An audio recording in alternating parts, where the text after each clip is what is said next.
आपका मेरे YouTube channel पे। और आज हम लोग पढ़ने वाले हैं क्लास 10th का सिविक्स का चैप्टर 2, जिसका नाम है आपका फेडरलिज्म। फेडरलिज्म आपके चैप्टर का नाम है और इस सब से आप बस एक ही चीज समझिए कि फेडरलिज्म पावर शेयरिंग का दूसरा नाम है फेडरलिज्म, या पावर शेयरिंग को ही फेडरलिज्म कहा जाता है। इस चैप्टर में हम लोग इस वीडियो के पार्ट में हम लोग सिर्फ इसका इंट्रोडक्शन कवर करेंगे और बाकी इसका इन डिटेल आगे वाले पार्ट में डिस्कस करेंगे। तो चलिए शुरू करते हैं। आपका जो ये चैप्टर है इसका जो टॉपिक है फेडरलिज्म, इसका मीनिंग होता है शेयर ऑफ पावर, मतलब पावर का शेयरिंग।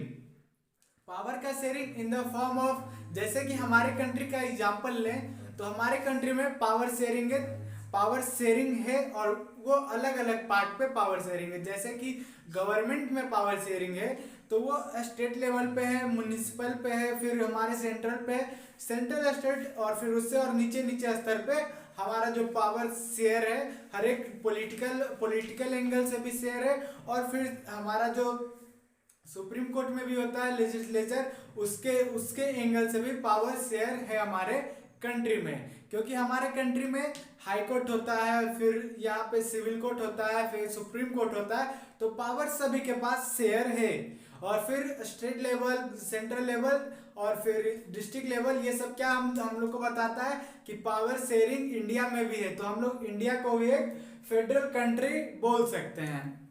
तो फेडरल का एक मीनिंग आप लोग समझ लीजिए कि पावर शेयरिंग सिर्फ यही चीज पे नहीं हो सकता, पावर शेयरिंग कम्युनिटीज में भी हो सकता है। जैसे कि कोई सा भी रिलीजन मेजोरिटी में हो और कोई रिलीजन माइनॉरिटी में है, तो दोनों को इक्वल पावर शेयर कर सकते हैं, या फिर माइनॉरिटी को थोड़ा ज्यादा पावर देके, ताकि दोनों में समानता बना हुआ रहे।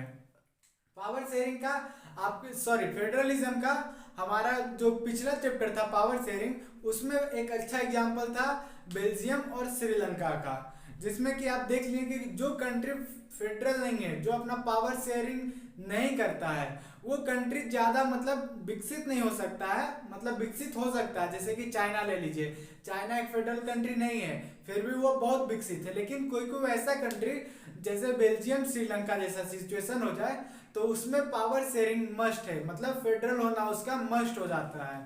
तो हम लोग फेडरलिज्म के रास्ते को नहीं अपनाएंगे तो हमारे कंट्री में बहुत सारा डाइवर्सिटी है इन द मतलब कि हमारे कंट्री में बहुत सारा डाइवर्सिटी है।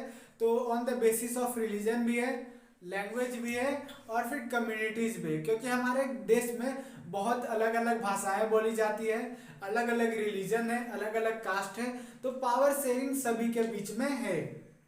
हम लोग के जो देश है, हमारे देश में टोटल 28 स्टेट है, और कितना सारा स्टेट लैंग्वेज के बेसिस पे बना हुआ है, कितना अलग अलग ट्राइब्स के बेसिस पे बना हुआ है।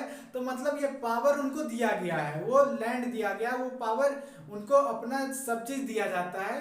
अगर हम चाहते तो हम हमारा सिर्फ ये सेंट्रल में जो गवर्नमेंट रहता है वो पूरा देश को रन कर सकती थी, लेकिन हम लोग ने पावर शेयरिंग किया, हम लोग ने फेडरलिज्म अपनाया। तो हमारा कंट्री एक अभी अच्छे रास्ते पे चल रही है और डेवलपिंग कंट्री के अंदर आ रही है। तो ये था आपका फेडरलिज्म का मतलब, फेडरलिज्म जरूरी क्यों है और फिर फेडरलिज्म का मतलब ये था। और बाकी चीजें जो आपके बुक के पॉइंट ऑफ व्यू से बहुत इंपॉर्टेंट है वो हम नेक्स्ट वीडियो में कवर करेंगे। इस वीडियो में सिर्फ इतना।